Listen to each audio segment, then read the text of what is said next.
Hello, good evening, students. Today's transcription number back of 173 on the speed of 100 words per minute. Start.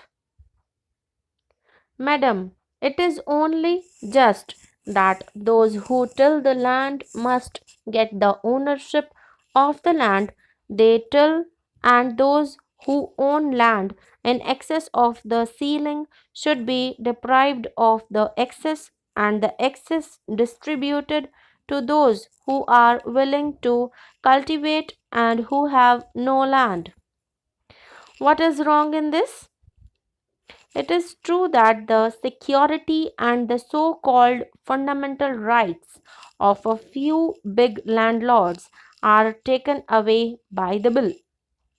But what about the security and fundamental rights of millions of small peasants, downtrodden peasants, who cultivate the land and produce our food? Does the Constitution want that the bulk of the peasant masses and agricultural workers in the countryside should have no right to enjoy the property created by their own labor? That is certainly not the spirit of our Constitution.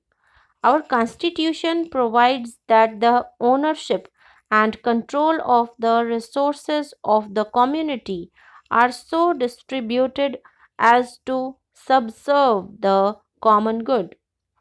This directive principle is also a fundamental principle, more fundamental than the right of the landlord to exploit the peasant.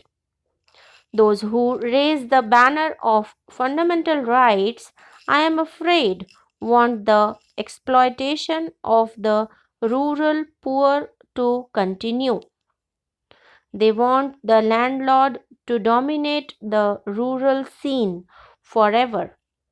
They want to turn the clock back. Madam, this private property in land is not an age old institution as some people imagine.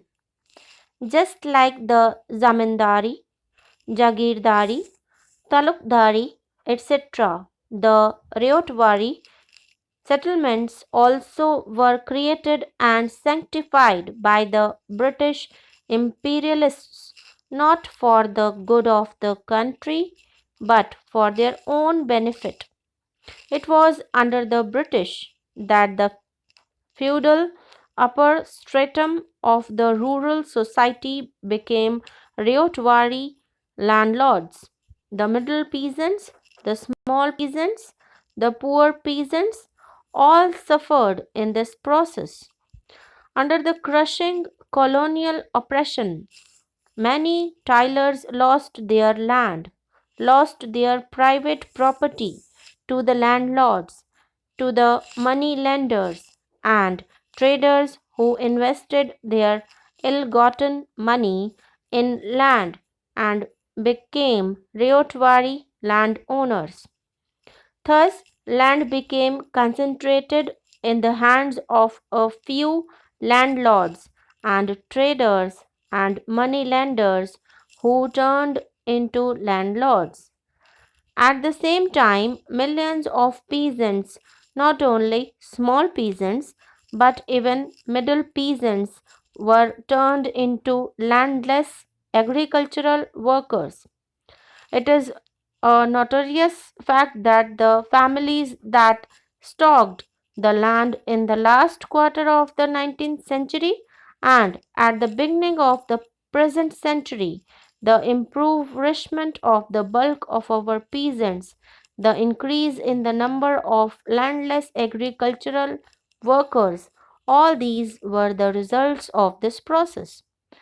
This right of landlords is sought to be preserved.